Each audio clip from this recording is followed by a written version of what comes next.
Les amis, bienvenue dans une nouvelle vidéo. Aujourd'hui, dans la série FCF Games, je vous embarque aux États-Unis à bord d'une BMW qui date d'un autre temps. Bon, elle prend tout de même 10 000 tours minute au rupteur. Je vous laisse alors avec l'introduction et je vous montre après ce qu'elle a dans le ventre. Allez, c'est parti, action! Les amis, il s'agit du coup d'une BMW série 3 pour la base, une E21, une 320 Turbo Groupe 5, exactement, c'est la dénomination de ce modèle. Elle date de 1978, c'est un moteur 4 cylindres, on est sur un 2 litres, parce qu'à l'époque, les dénominations chez BMW c'était le numéro de la série, et après le volume, la cylindrée du moteur. Ici, il y a une suralimentation avec un turbo M12, on est sur une base de 600 chevaux environ, pour 878 kg. Ça fait un rapport au litre de 300 chevaux au litre, ce qui est vraiment incroyable, et on a un rapport poids-puissance d'1,463 kg par chevaux, ce qui est en réalité quasiment rien. Franchement, pour l'époque, c'est incroyable. On a un moteur qui rupte plus de 10 000 tours, avec un turbo qui souffle d'un seul coup, il n'y a pas de progressivité, rien, il y a un déferlement de puissance sur les roues arrière. Parce que oui, effectivement, comme toute BMW qui se respecte, de ces années-là, on est sur une propulsion. En réalité, cette voiture, c'est un petit peu la remplaçante de la 3 litres CSL. On retrouve une boîte 5 vitesses et un gros pack aéro, et c'est à peu près tout. Elle a couru en endurance, en course plus classique, comme ici avec juste 10 tours autour d'un circuit, mais aussi en rallye. Donc là on est parti pour un premier tour entre guillemets de reconnaissance, donc on est à Willow Spring aux États-Unis, donc au plein milieu du désert entre guillemets, hein, comme vous pouvez le voir c'est très aride comme paysage. Donc là on voit que il y a le turbo qui charge sur la droite, là, juste à la droite de la jambe du volant, avec l'aiguille qui touche dans tous les sens.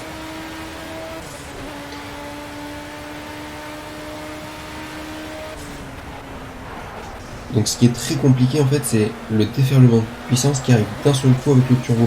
Ce qui fait que du coup il faut bien anticiper les reprises de coupe de manière à pas partir en tête à queue. Ce qui fait que c'est une lutte complète et tout. Et en plus, si vous voulez pas caler bien les appuis, en entrée elle peut se sous-virer, mais en sortie, vu la quantité de pack aéro qu'il y a dessus, on a tendance, dès qu'on rentre un peu de vitesse, à venir avoir beaucoup de sous-virage, ce qui fait qu'il faut venir taper les freins en premier, de manière à inscrire le train avant. Bon, là effectivement, je suis parti en tête à queue, donc on va regarder s'il n'y a pas trop de dommages. Visiblement, ça a l'air d'aller. Hop, on va remettre un coup de gaz. Voilà ce que je vous disais, qu'on repart complètement de travers, là c'était de manière à pouvoir dégager la trajectoire aux voitures qui arrivent derrière. Donc là, on est reparti, donc là on a fait un tour, suffisant entre guillemets pour la reconnaissance, j'en ai fait plus, mais c'était surtout pour vous montrer. On va passer surtout maintenant à une phase qualificative. Donc on repart des stands et l'objectif c'est de battre le meilleur temps possible pour partir ensuite sur la grille dans la meilleure position possible. Bon là comme vous le voyez malheureusement c'est les petits bugs de texture de Project Cars, parce que oui on est sur le jeu vidéo Project Cars. Donc là comme vous avez vu il y a par moment on a des petits bugs de texture, ça peut arriver mais bon c'est pas dramatique. Donc là, hop, je reprends le contrôle manuel. Donc comme vous le voyez là, les pneus sont super froids. J'ai à peine eu le turbo qui s'est ouvert. Je suis déjà l'arrière qui est venu légèrement s'ouvrir. Là encore une fois, on sent l'arrière qui se déleste. Donc on va y aller tranquille sur ce premier tour, de manière à faire chauffer les pneus pour attaquer dans le tour suivant, pour essayer de battre le meilleur temps possible. Donc là, on a un long droit. Ici, c'est assez compliqué parce que ça demande beaucoup de vitesse au passage.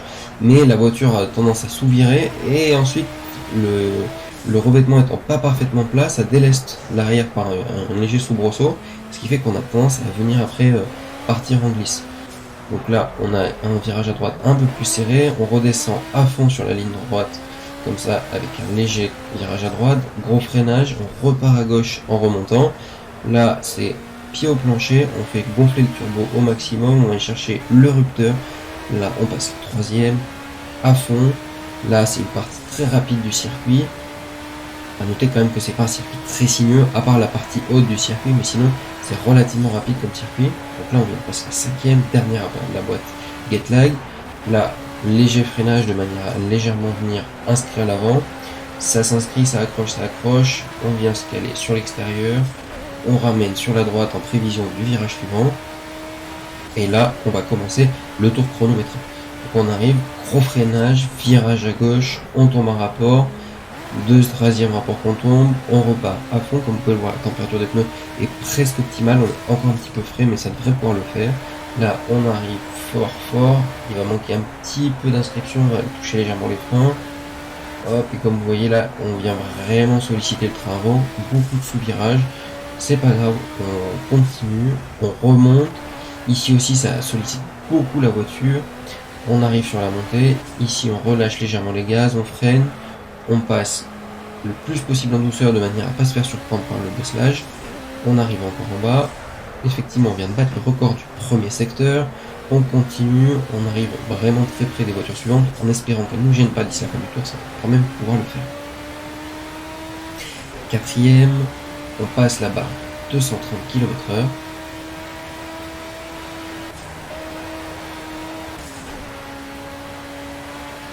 Là, dernier virage avant la ligne droite, on bat le record du deuxième secteur.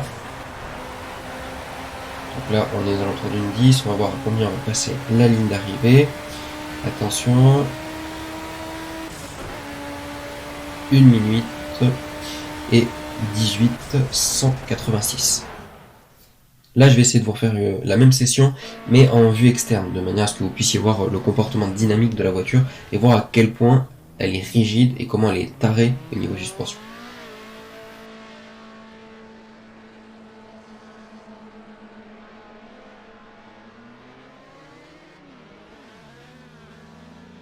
Donc là, c'est ce que je vous disais, il y a beaucoup de... Dès que les pneus sont froids, dès que le turbo s'ouvre, on a l'arrière qui vient glisser. Là, on a vu que c'était léger, mais que l'arrière a tout fait en glisse. Vraiment, la pelle à tarte arrière est énorme, mais ce que je trouve encore plus incroyable, c'est les élargissements des voies.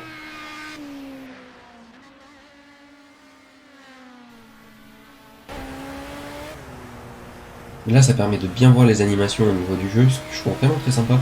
On voit le levier de vitesse qui vient s'engager sur les bons endroits. Là, d'ailleurs, vous avez vu les petites flammes. Et pour en revenir sur le côté intérieur de la voiture, on arrive vraiment à voir l'animation des pieds, que ce soit au niveau de la pédale d'embrayage, de frein ou d'accélérateur. Et vraiment, je trouve que la vue extérieure apporte beaucoup. Et on voit vraiment que le pack aéro frotte quasiment sur la piste. Et d'ailleurs, c'est là où on voit la limite, entre guillemets, du pack texture du jeu. C'est parce que par moment, je pense que sur certaines bosses, il y a le spoiler à l'avant qui viendrait frotter. Parce qu'on est vraiment très proche. Et là, malgré tout, on l'a jamais endommagé. Donc là, on voit à nouveau très bien l'intérieur. Là, on reprend la grande courbe. Et là, on attaque du coup le tour chronométré en réalité. À partir de cette ligne droite là.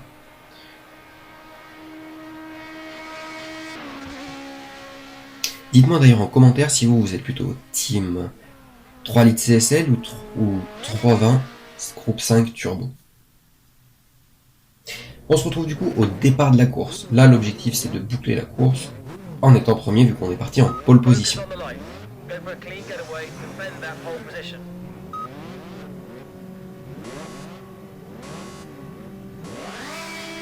C'est parti, pas forcément un très bon départ, j'avais peur de patiner beaucoup et de perdre l'arrière, du coup je suis parti assez soft.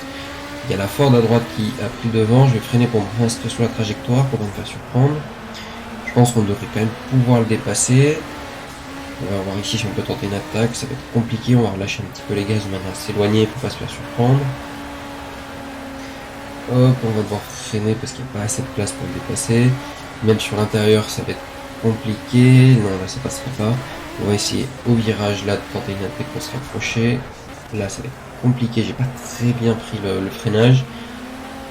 Là peut-être que sur le haut, hop, si on essaye de l'intérieur ça devrait passer. Là à mon avis on doit être côte à côte, il doit être dans l'angle mort parce qu'on doit pas dans le rétro. L'objectif ça va être d'éviter de se rentrer dedans. Hop, il est derrière nous, là on est passé premier. Là maintenant il va falloir essayer de gérer le sous-virage de la voiture qui est assez compliqué avec la pression, j'ai tendance à venir rentrer trop fort et pas inscrire suffisamment les freins. Malgré tout on voit que la pression est quand même assez forte vu qu'on n'arrive pas à distancer tant que ça la Ford. Et là d'ailleurs quand je parlais de sous-virage, on finit dehors. C'est pas pour me réjouir au niveau des pneus parce que là les pneus vont être complètement sales et on va avoir encore plus de sous-virage. Là on est reparti du coup à la P6 et on va essayer d'aller récupérer au moins un podium, c'est le minimum. Bon là vu que je suis parti avec beaucoup moins de vitesse à la sortie du virage, je me fais doubler par une autre 3,25. Est-ce qu'on va pouvoir le dépasser? Ça va être la bonne question. Là ça va être compliqué, on va venir manger encore du sable. Malheureusement c'est compliqué. Je perds encore une position, P8. Ici on va essayer de faire l'intérieur, ça devrait pouvoir passer. Ah ça va être compliqué, ça remonte beaucoup trop, il est pas. C'est trop compliqué de croiser. Hop, et je perds l'arrière. Je touche. Et là je pense qu'on a cassé la voiture tout simplement.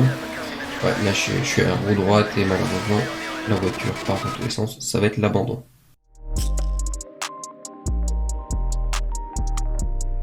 Bon, j'espère que cette course avec cette BMW vous aura plu, que les 10 000 tours vous auront enjaillé les oreilles, que vous avez aimé ça, que vous avez été envoûté, transporté. Du coup, je vous dis à la semaine prochaine pour une prochaine vidéo au musée de Monaco. Du coup, pensez à vous abonner et mettre la cloche des notifications pour évidemment pas manquer cette vidéo.